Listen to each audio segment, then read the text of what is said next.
Hello and welcome to Achieving Your Optimal Health. It's a webinar series that began last June, and it features some top health and wellness professionals in the Las Vegas area. And tonight we have Annie Emprima-Martin, who is going to present on friendship, the armor that protects us. And I was thinking this evening, a little earlier, how some of the most simple things in life have created the greatest impact. And you think of the invention of the wheel, it's not, there's no technology involved really. There's no electronics. There's nothing really sophisticated. It's just a wheel, and so we take it for granted. Yet, how important it is. It's in if you look at our mechanics and our technology, the wheel is at work in just about everything that moves and moves our society and our life forward. Well, friendship is similar to that. It's not something really complicated. It's something that has been around forever and ever. Think of where people have experienced hardships, they experience disappointments, and and imagine what people turn to. They turn to a kind of shield me from the hurt. And so we turn to uh, drugs, substance abuse. We isolate ourselves and just make the pain worse. Well, friendship can be a positive shield. Annie's going to share how that is possible. And what we're going to learn tonight are 10 traits of being a good friend, the anatomy of trust, the importance of connection in life satisfaction and longevity, the difference between Cartman drama triangle and the empowerment dynamic. And that's interesting. I'm looking forward to learn about that. Benefits of attending this webinar are: you're going to learn the quality as being a better friend, understand the importance of vulnerability in friendships, and raise your vibration to attract more nurturing friendships.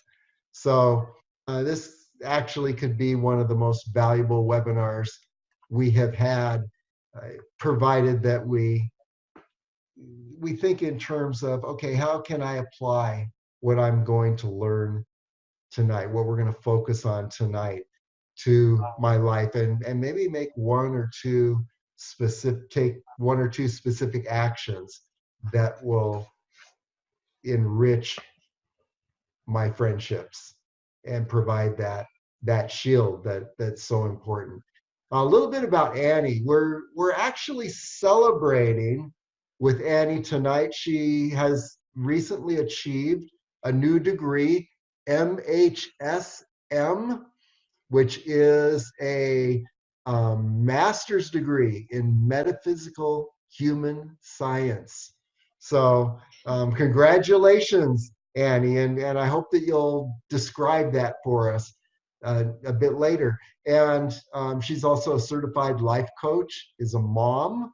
I just saw her son just a while ago. And woman veteran, spiritual empowerment coach, quantum healing hypnosis technique practitioner, startup investor, and service disabled veteran business owner.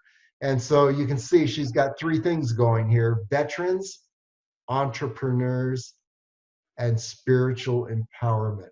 This is what Annie stands for. This is her calling, and she definitely stands by this calling. She's been consistent ever since I've known her in holding these three up as very important. She coaches spiritually guided startups, business professionals, executives, and other individuals to clear out old rules and blocks, remove trapped emotions, align beliefs with business work, and intensify natural and spiritual gifts, which she calls the superpowers. Now, I'm not going to take more time to read Annie's bio, and you can see it on her blog page. If you go to LasVegasAreaTrails.com, hit the health education link, and then you can see our webinars that we've done in this series, and you can see Annie's Friendship, the Armor That Protects Us, and you go to this page. What you're going to see is the webinar replay video within about 24 hours after this webinar. And you can also read more about Annie's bio, and maybe she'll share a little more of that. You'll see the slides from her PowerPoint and the webinar notes following the webinar. So Annie, I've really been looking forward to this webinar, and so I'd like you to just go ahead and take it away and help us to understand the importance of friendship a little better, and then maybe some things we can do to strengthen those friendships. Absolutely. Let me start the share. And it's good to see you, Loya and Michelle.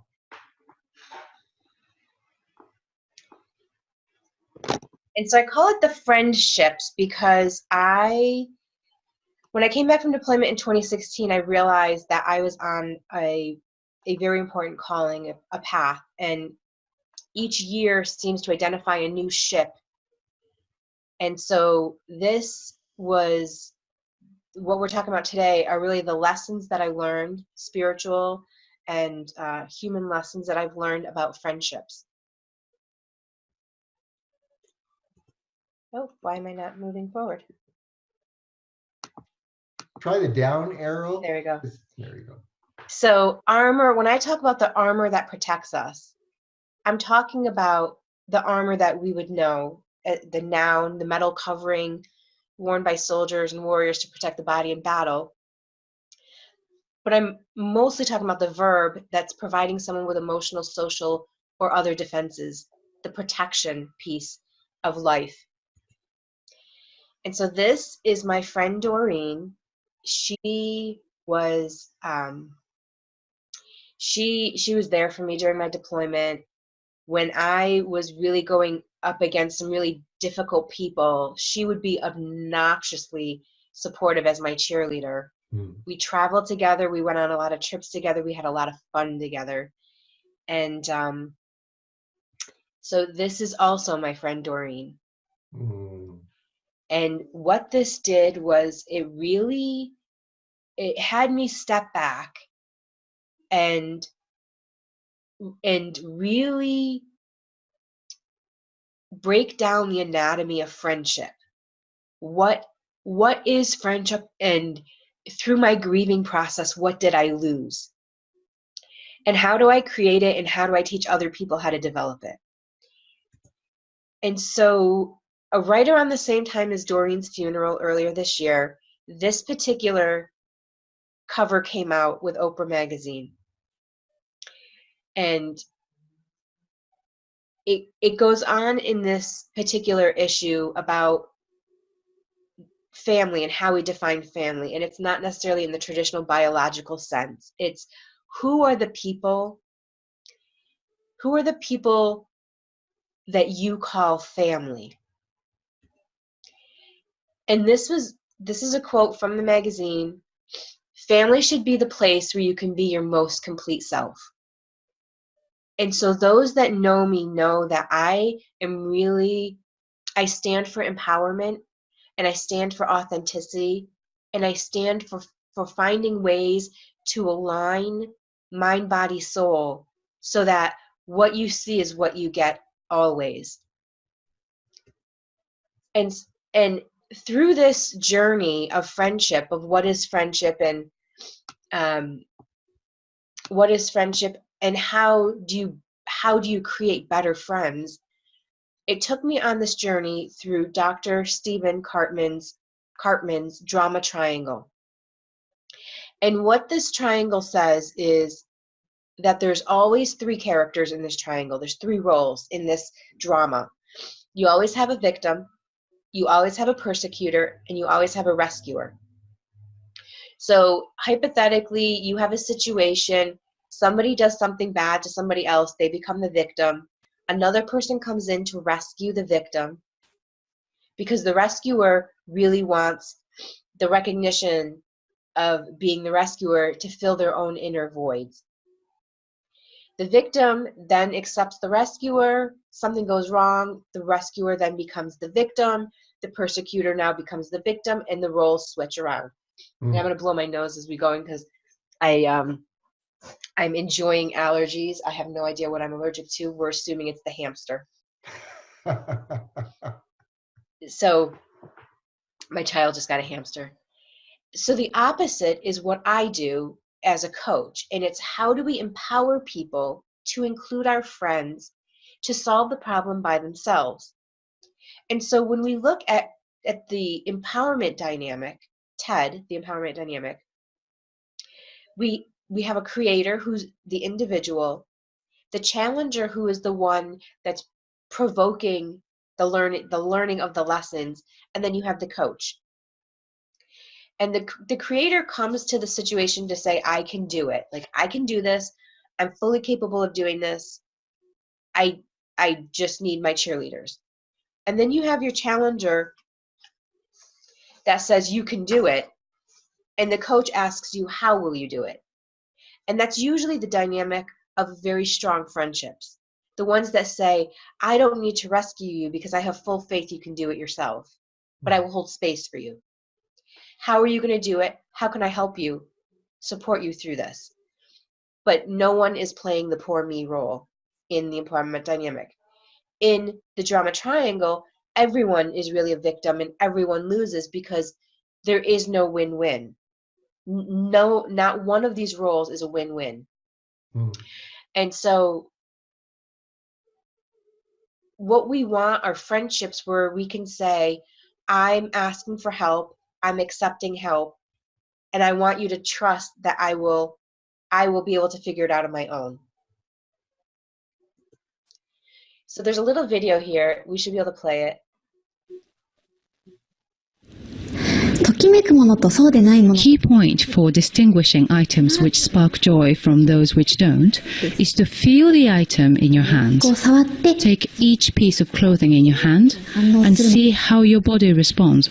See if it sparks joy in you. When you touch an item that sparks joy, your body would respond this way.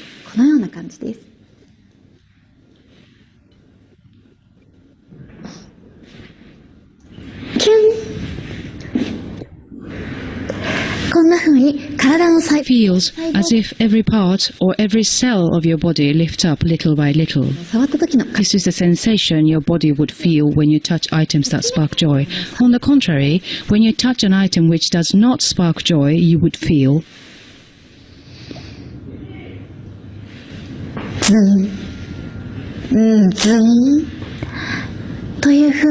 as such, every part of your body feels like it weighs down. It may look odd as you are just watching, but when you actually feel the item, surprisingly the response from the body would be different than you imagine, and you will be more sensitive as you do it.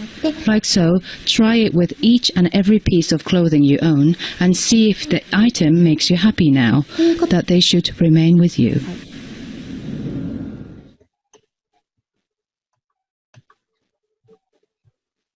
And so what I want the takeaway to be from that video is that we can do it with clothing, but we can also do that with people. Very often we meet people that zoom and they zap our energy, and then other people that spark joy when we're with them. And deep friendships are about finding the people that lift you up, that spark that joy. And it's really important for us to have those people in our life. Even if it's one or two, it's incredibly important. So I put together 10 ideal traits of deep friendships based on the relationships that I have with the people that have had my back in my life. And so this is based on Brené Brown, The Anatomy of Trust, and it's her acronym BRAVING. And you can find this BRAVING if you go into YouTube. You can get the whole Soul Session Sunday. I think it's about 20 minutes, possibly, maybe a little bit less, video of the anatomy of trust. But I'll break it down. So boundaries is the basic guideline of how you want to be treated. It says, this is what I'm willing to allow, and this is what I'm not willing to allow, and I'm going to hold it very strictly without wavering. Reliability is doing what you say you're going to do over and over again. So to be a reliable friend, it's not showing up once, it's showing up consistently over and over again. Accountability is taking ownership of your mistakes, apologizing for them, and making amends. Accountability is also saying that if I screw up, allow me the opportunity to correct it. So it's about falling down and getting back up in the freedom space of deep friendships that allow us to grow with each other. With this particular vault, the vault of trusting friendships, has two doors: information coming in and information going out. And it's saying that any secret that comes in stays in the vault. But it also means that whatever somebody else's secret is does not come into the vault either. So what is somebody else's story does not get brought to me, and I do not bring that to somebody else. Integrity is saying that you're choosing courage over comfort. So there's a lot of times in friendship where things get messy and uncomfortable. And it's saying that you will step up and choose courage over comfort and doing the right thing even if no one is looking, which means sticking up for your friends even when they're not there to hear it. Non-judgment is really about, well, it's about non-judgment and not judging people or things or situations and allowing people to be people. Generosity is saying that if I do something that really upsets you, that you be the most generous in thought, and I am the most generous in thought with you, that if something upsets me, I say, hey, I'm pretty sure that you didn't mean it this way, but this is the story I'm telling myself. Or assuming automatically, hey, I know that you're doing this for the greatest reasons.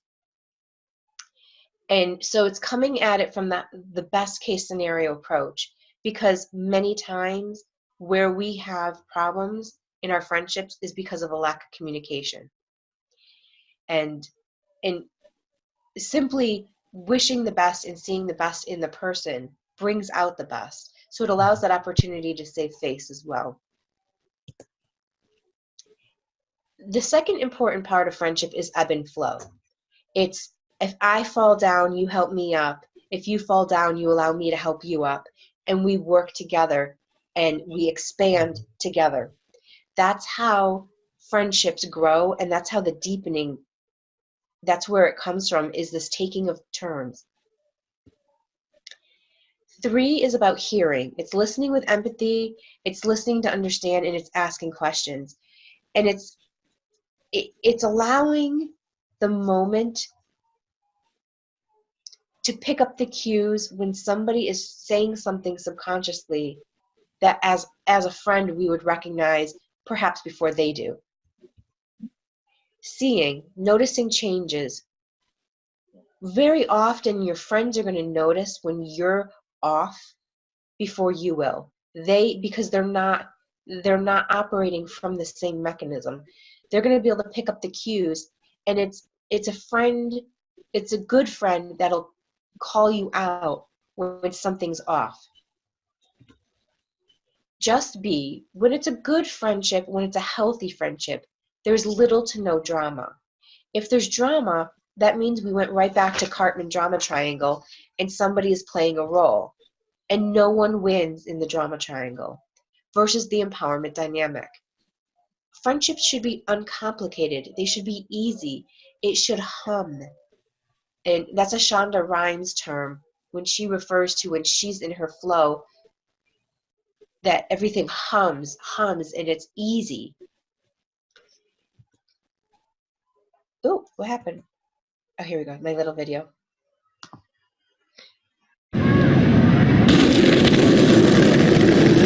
We're sometimes not too sure how we get into good friendships. It seems to happen rather mysteriously. We talk of somewhat randomly clicking with people. Trying to plan for this sounds like cheating. But there is something at the heart of many friendships that seems important to identify and, in a way, to get good at: vulnerability. It's too easy to assume that what makes us likable are our strengths, our accomplishments, the things we're proud of. Certainly this impresses, but it isn't what draws others to us. We get close to someone the more they and we find ourselves able gracefully to depart from the official story of what human beings are like, and can start to show the awkward truths which underlie the cheerful facade. These are the truths with which we've been lonely for too long. How unlike normal sexuality our sex lives actually are. How full of envy our careers are proving.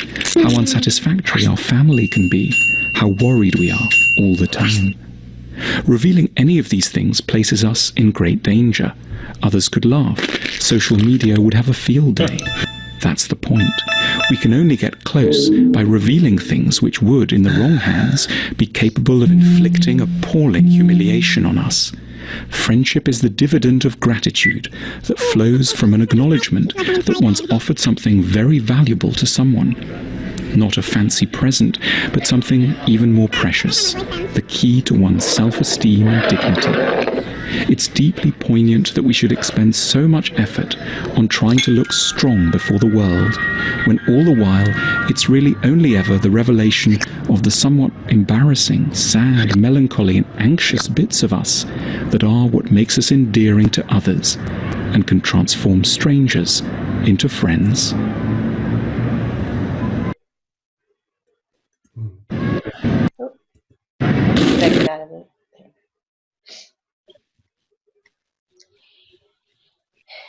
So it's about the idiosyncrasies, it's the quirks, the nuances, the things that make us different, that we probably judge ourselves the most for, that are what appeal to other people that are meant to be our friends, that our deepest friends adore the most.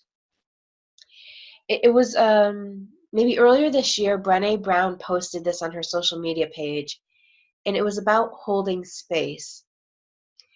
And she was talking about what that means to hold space. So I'm going to go into this description here, and I'll let you each read that on your own. But it really impacted me deeply when I read this.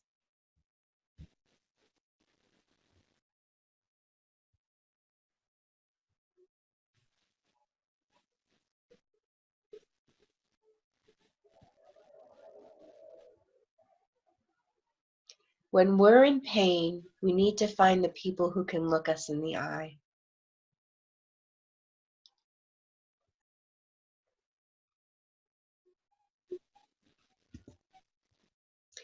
So 7 is about being raw and authentic and courageous. It's about being us and being comfortable being us.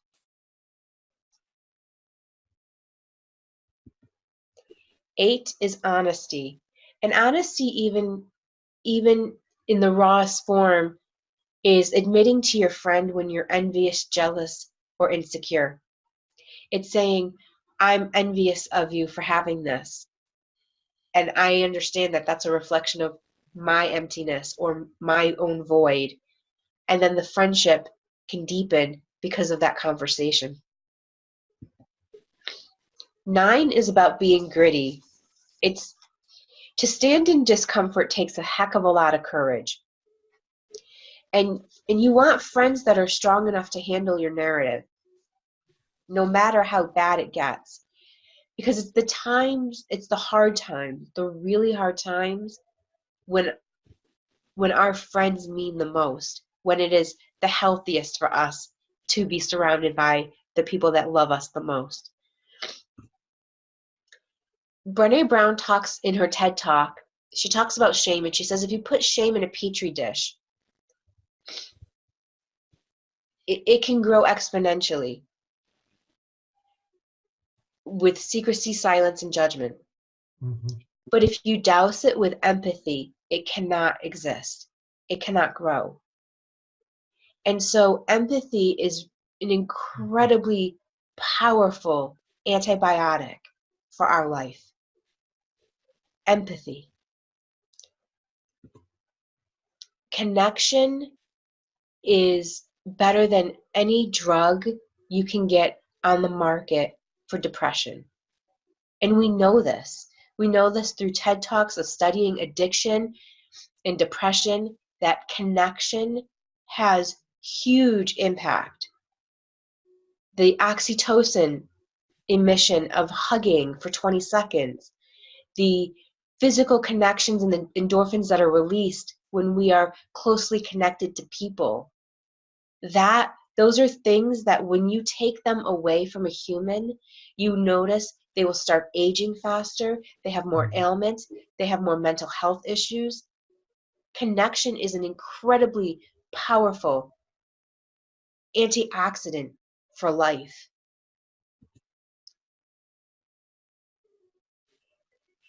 I have one more video coming. Let's see if I can. Study is this: good relationships keep us happier and healthier. We've learned 3 big lessons about relationships.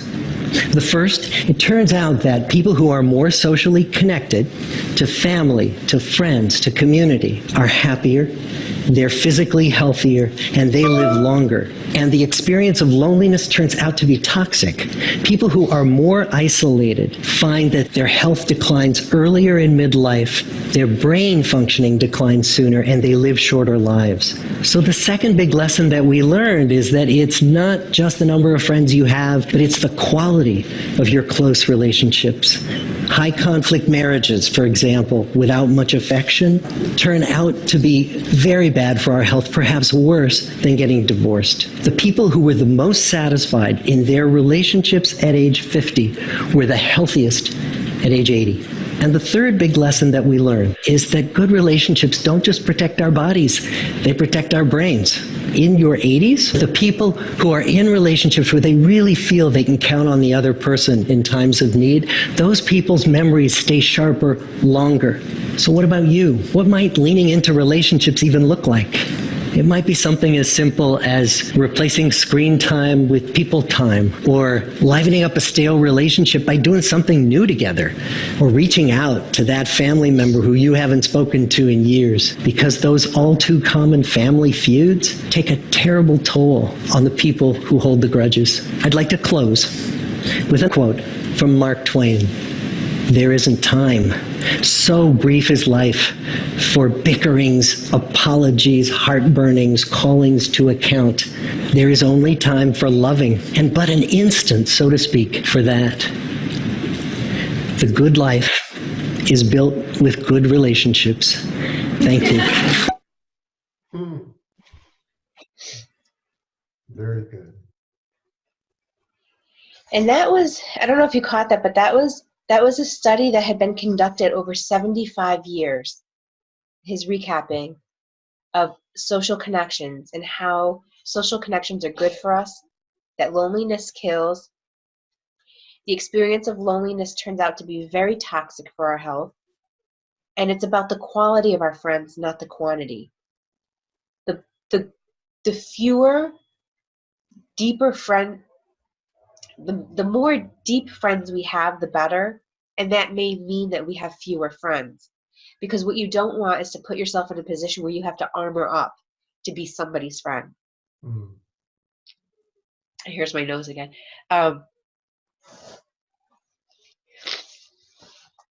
The golden ratio of happiness says that you can endure a hardship if you have 5 positive things going right in your life. So if we translate that to friendships, you can endure a hardship if you have 5 friends that can support you, or that you have 5 people who you truly trust. If something goes wrong, we are very resilient when we're in the golden ratio. We can handle a major life change. We can handle a very emotionally heavy moment if we have 5 experiences to offset that. And I'm gonna go back to unsharing this now for a moment. And so,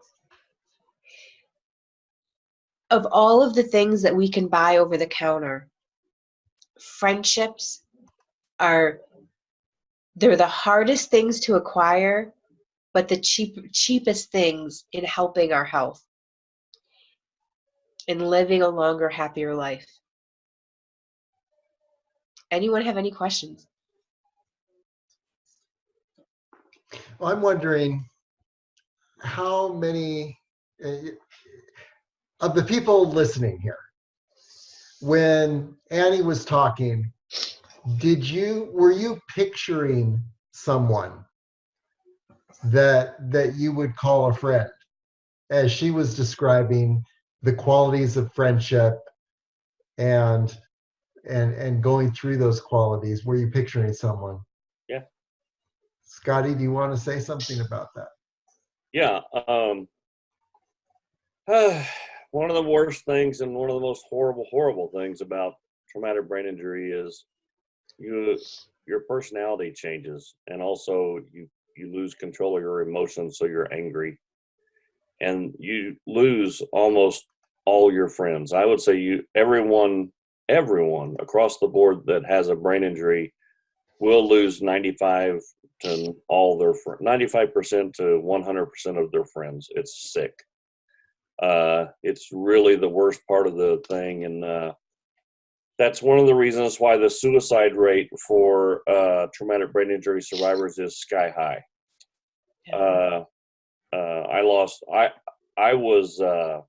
I had 2 businesses plus a full-time job, and I had 26 years in the casino business before that. I had hundreds of friends. When I got hurt, I wound up with one, my wife, of course, but I also, Robert was my buddy that stayed around no matter what. And, we're still very, very close friends. And I don't know, it's pretty tough. I know the value of friendship, and it's priceless. So I completely understand. I would ask, are you including spouses in this? I mean, my wife I've been married 32 years, and my wife and I are very close friends, but we are different from a lot of married couples. We enjoy each other's company. We're both almost 60, so we're not exactly honeymooners anymore, but we want to spend every minute of every day with each other instead of with other people. Now, that doesn't mean we don't want other people to be around as well. But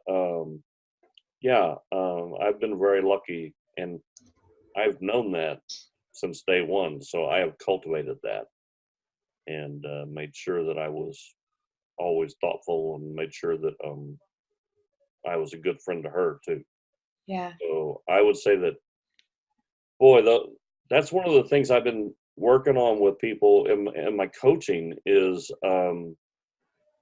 trying to help them work together with their spouse as a team on any problem that comes up.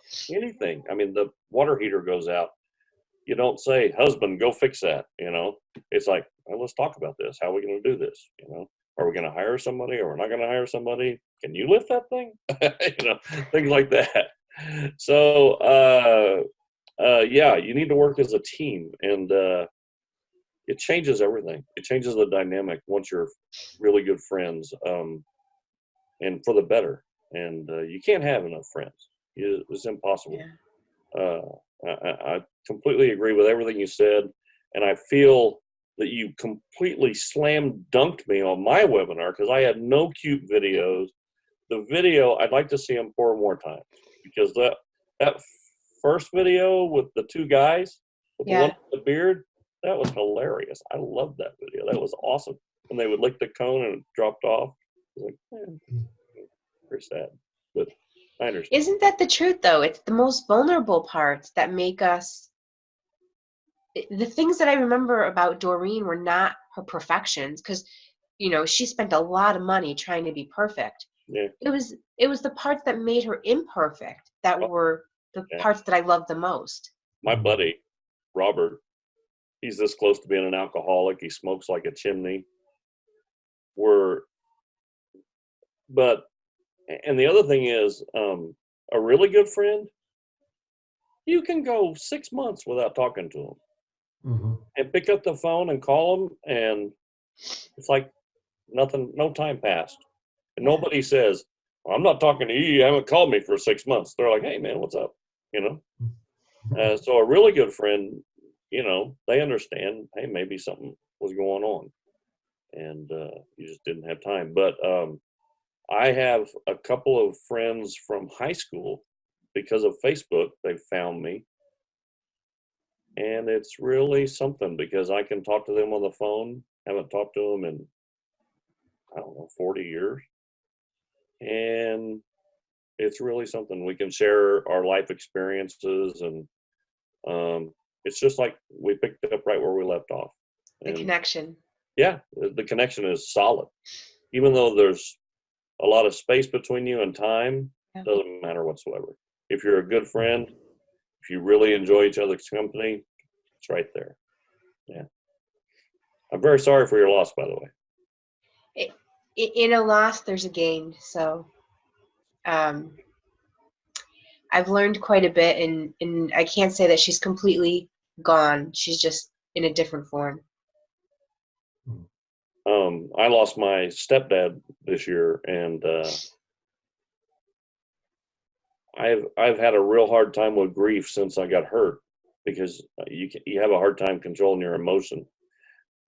And I've had a couple of close people pass, and I really lost it. I was a nightmare. Yeah. But when my stepdad passed, and he was the closest person to me in my whole life, I didn't shed a tear. I immediately heard him talking to me in my head, and everything was good. It was not really sad. Now, it didn't hurt that he had had Alzheimer's for several years and really was suffering. Yeah. But when I heard he had passed, I immediately heard him say in my head, "Don't you worry about me, boy. You just take care of your family." Yeah. Like that, and I was like, okay, that's what he always said. And so, yeah, he's right there with me every minute of every day. It's pretty nice. Beautiful. Yeah. Anyone else have a story? Or something that they're looking for in friendship that I didn't cover? Well, I think something that just resonates with me is non-judgment. Not huge. Yeah. That's big, because people that I have been close with and are my good friends, they don't have any judgment. And they're not analyzing you and, bringing in all this other drama. So that to me is priceless. Yeah. I think in line with that, I've been noticing lately that there is such a huge thing about dogs Yes. in our society. Now you've got commercials with dogs driving the car, and people are just crazy about dogs.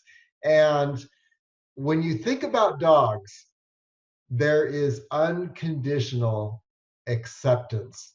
And I think people really want that and need that unconditional acceptance. And they find it in animals, in dogs. What if, sometimes we find it in another person, and how powerful that is. But I think what you're saying, Denise, I agree with totally that unconditional positive regard and acceptance is what people are really longing for. Yeah. And Can I be politically incorrect for a minute? go ahead. At risk of life and limb, is it true that it's probably easier to find a male friend who's not judgmental than it is to find a woman friend that's non-judgmental? Probably. I don't know if there's any data behind it, but I would agree with that in some way. Just life experience here. That's all it is. I've seen how when, say, celebrities screw up, and usually guys are like, yeah, he did it, or she did, she screwed up. But women can be like, I mean, just really mean about it, And Oh my gosh. Well, look at the dynamic. So for, let's say, female celebrities, the hair, the body shape, how they speak, all of these things are scrutinized. Yeah. And so what it does then is says how you feel on the inside is irrelevant. It's what you're reflecting on the outside that matters. Mm. So when someone else is showing imperfection, it's not about vulnerability anymore. It's about weakness. It is. You're exactly right. Women show up on a stage for a concert wearing sequins, very little clothing, but very flashy. And men can show up in denim pants and a t-shirt, and they're perfectly okay. Yeah. So it's our cultural standards. Yeah, but here is a strange, ironic twist in that. If men, it's easier to find a man who's non-judgmental, and that's like one of the foundations of a great friendship. It's also seems to be true, and maybe you guys can bear this out. Isn't it true that women tend to connect and have friends more than men, and men tend to be loners? And so how can that be? I mean, those are like two very opposite situations there. Mm-hmm. Are they? Because if we go back to the scenario about the female celebrities and the male celebrities and our judgments as fans on what we expect them to wear, when it comes to men, with most men, it's don't be vulnerable. Don't show your weakness. With women, it's don't be vulnerable. Don't show your weakness. I think it still comes down to vulnerability. I think it's kind of a primal thing. When you look at animals, and we're basically animals, the males in a pack are often the young males are often shunned when they get to a certain age, and they have to go out and on their own and find their own family or whatever. Wolves are like that. Look at things like elk. They have literally, I think they even call them a harem of female elk to one male elk. And the male elk doesn't want to have anything to do with the other male elks. He just wants to hang out with his girls. And I really think it's natural. I think men repel like two magnets, and women have a tendency to attract. If we look at other cultures, though, we don't see it the same way in America. If you go to Italy, men are holding arms with each other, and they're deep friends and very close friendships. And we tend to think something's wrong if we see that. Right, and in our culture, we wouldn't do that. But yet, that holding of hands is exchanging energies that are actually creating those natural medicines of Mhm. friendship. And we miss out on that. We miss out on that connection in the bonding. And in our culture, it's go figure it out on your own. And so, like, when we look at the generalized statements of men being more loners or isolated, it's because our society doesn't say go get very close and intimate with other men, because of our No. fear of our homophobia as a culture. Still, here we are, 2019, we still have homophobia. And so, like, don't dare be too close to another guy. But women can do that. Yeah. So we're afforded that ability Mhm. culturally, but men are not. And yet men and women collectively need connection. It is not, it crosses both genders. When you're growing up, when you're a kid, I don't think people realize how much children actually watch and observe and learn by Mhm. observing. Yeah. I was so lucky to have my stepdad. I grew up in the sticks of Oklahoma, and I think at some age you decide whether you're going to be a racist, homophobe, whatever, right? Anti-woman. Believe me, there's plenty of them out there. And my stepdad was none of those. He had black friends. We would go fishing together. He was always very kind to people. When we would go in, say we'd go into a bank, he would say hi to the janitor as we're walking over to talk to the manager, and I observed that, and he never once set me down and said, "Don't be a racist. Don't hate women. Don't be homophobic." He just did it. He just was a good person, and I have gone to movies with buddies, and I sit down, and they sit like 2 seats away from me, Yeah. and I'm Yeah. like, "What are you doing?" Just they're terrified that somebody's going to think you're a couple or something, I guess. Yeah. Goes back to Uh, judgment. yeah, isn't that odd? And I'm like, okay, whatever, that's fine. But yeah, I really think it has to do with the way you're raised and not necessarily told to do anything, just by observing. At the core, we all want connection. Yeah, We yeah. all want connection.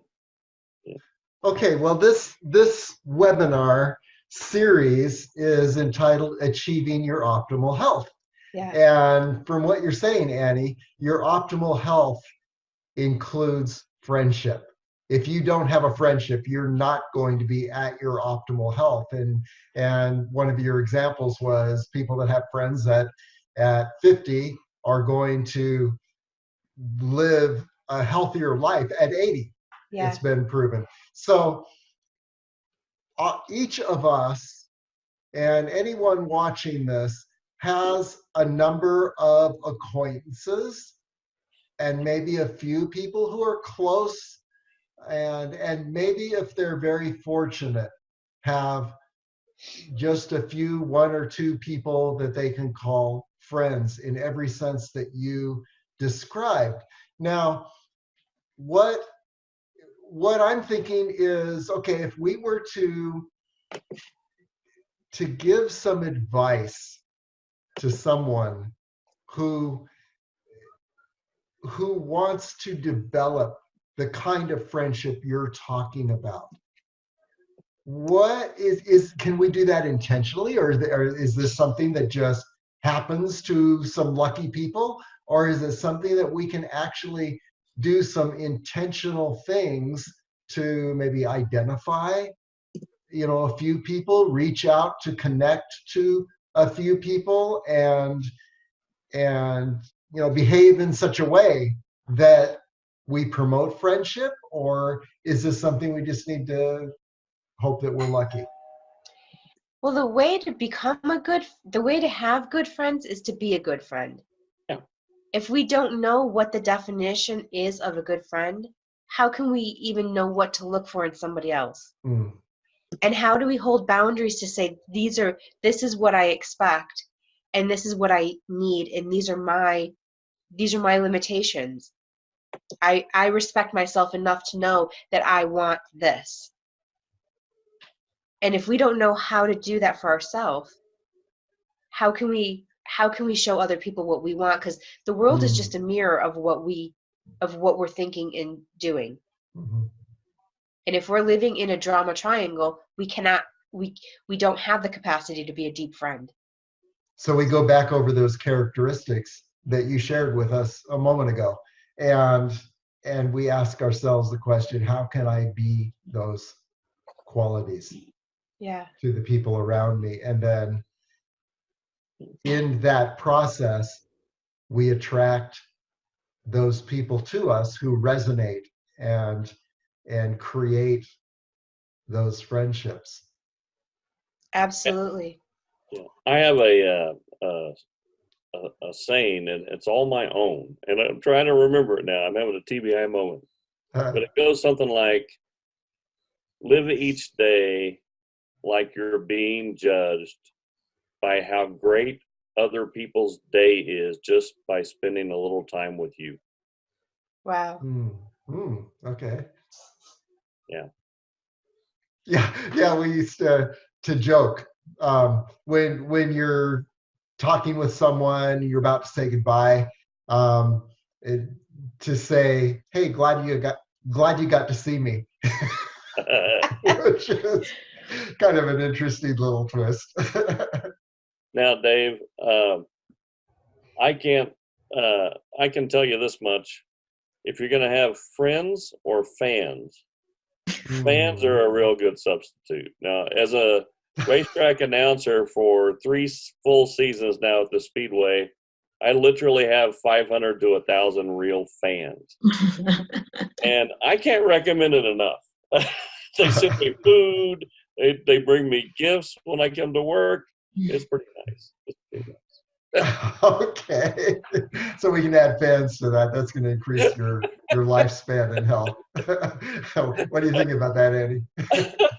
I have a 10-year-old that just walked in, so I was trying to very discreetly cover it up. I didn't hear that. So skip me for the moment. Oh, okay. Well, Denise, Gus, Loya, Michelle, Well, comments. I think it was a great, it was a great presentation. I think it hits home for everyone in every way, shape, or form.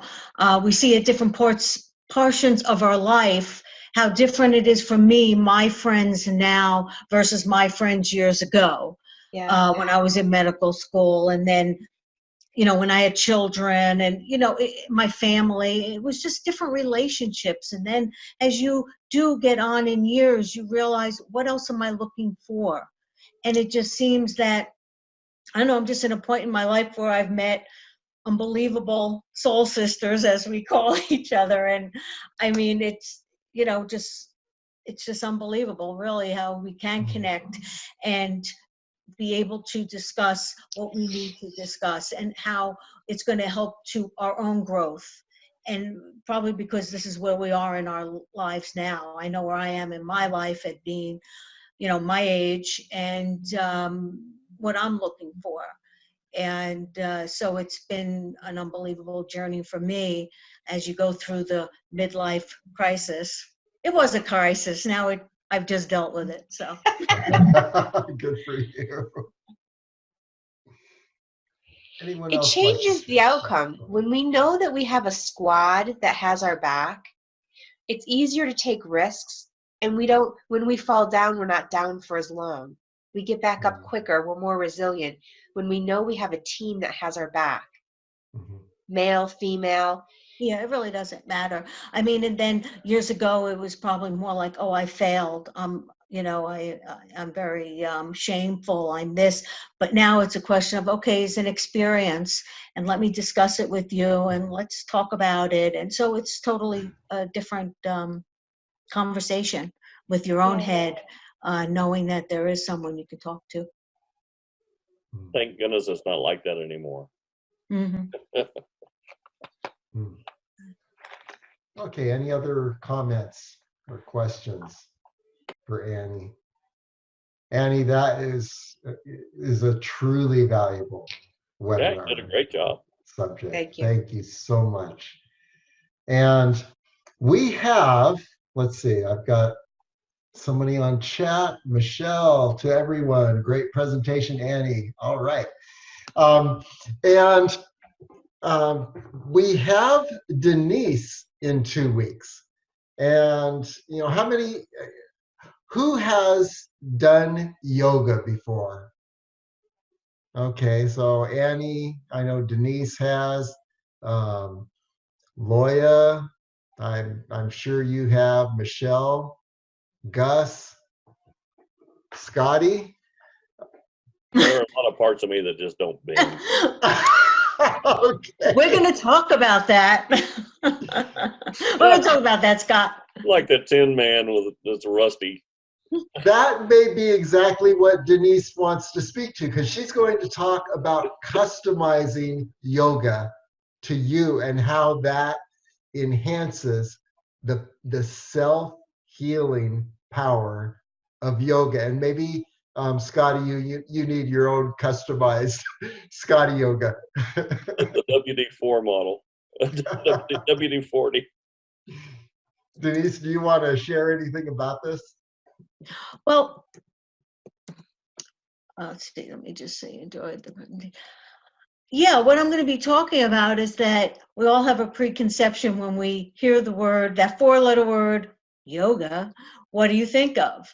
You know, some people think of, oh, I can't do that. I think of someone standing on their head for, 2 hours. No, that's not it. I'm going to bring to the table how anyone can do it in any capacity and in any position. So that's what I'm going to be talking about, to really dispel those preconceptions. Excellent. Good. Looking forward to that, Denise. So, well, this concludes our webinar for this week, and we'll look forward to hearing from Denise about yoga and customizing yoga to enhance the self-healing power in a couple weeks from today.